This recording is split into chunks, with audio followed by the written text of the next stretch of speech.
Okay, inshallah, we're going to go ahead and get started on the class. Inna alhamdulillah, wa salat wa salam ala wa rasulullah.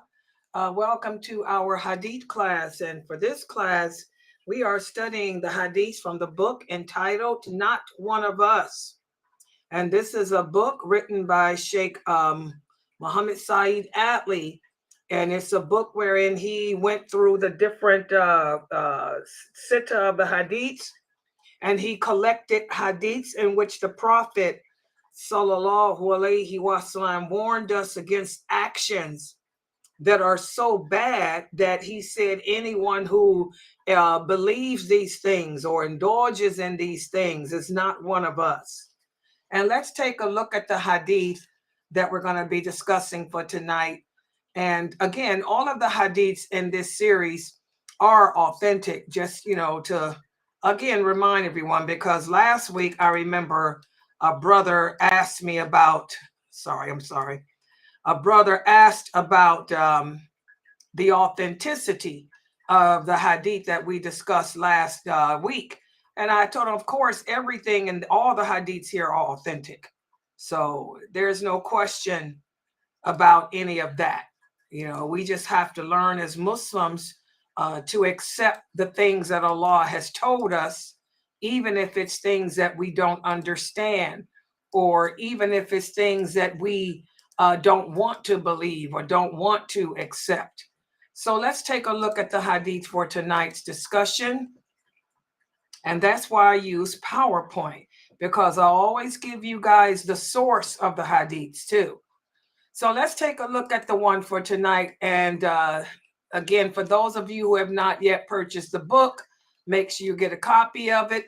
And this is the hadith for tonight. It's narrated by Abu Musa al-Ash'ari.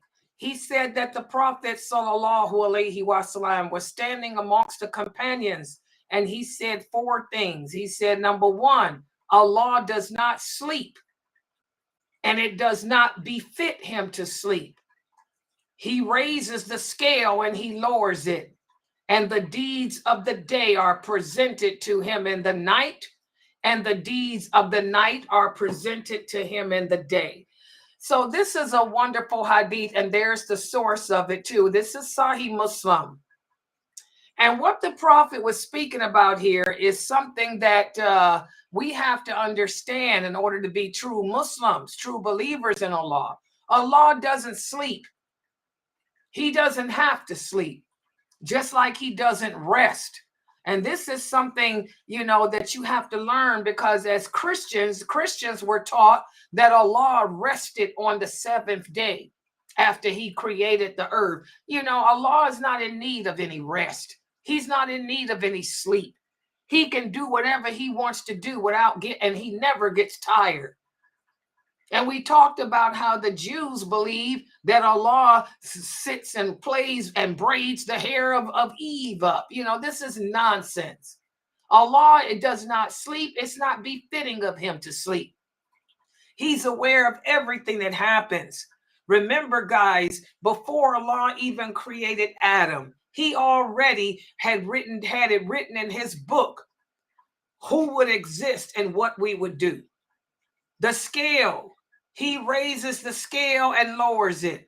And everything that happens each day, that he decreed to be is presented to him in the nighttime. And whatever is going to happen in the nighttime is presented to him in the day. And these are things that he willed into existence.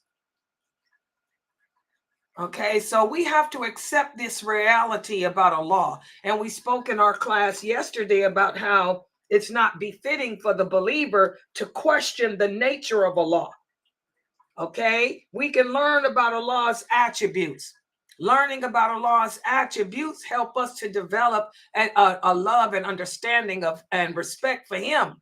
But to try to figure out his nature, figure out why he does what he does, this will take you out of Islam. So again, Allah has no deficiencies. He's the only thing that is perfect. He's the only one who is perfect. Perfection belongs to him. And we have to remember that every day, our deeds for every human being in existence and jinn too, our deeds are presented to Allah every day, even though he already knew what we was going to do. But it's presented to him every day. So there's nothing that we can hide from Allah. And as Muslims, we should learn Allah's names and attributes.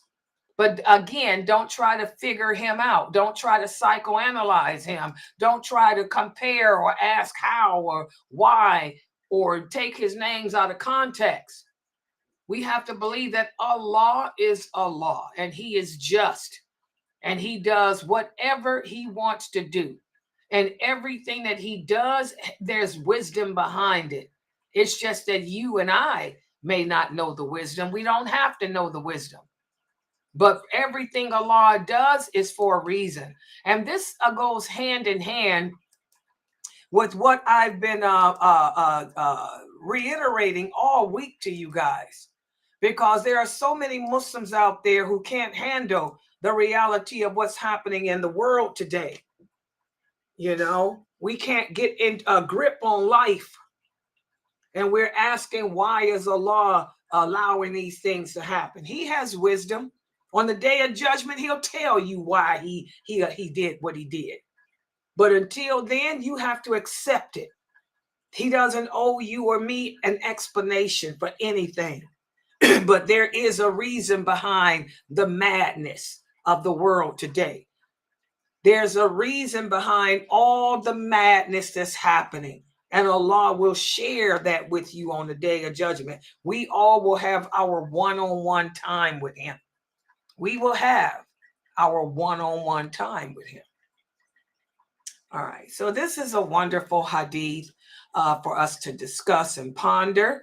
I want to remind everybody that tomorrow we have the Call In and Ask Sister Layla live show. You can come here and ask me your questions about Islam. And also I'm going to be speaking about a big problem today with older Muslim women being preyed upon by younger men from foreign countries. We're going to talk about that tomorrow. So I want to thank everybody for joining and participating in this class. Please make sure that everybody's here tomorrow. Subhanakallahumma wa bihamdika, ashhadu an la ilaha illa anta, astaghfiruka wa atubu ilayk.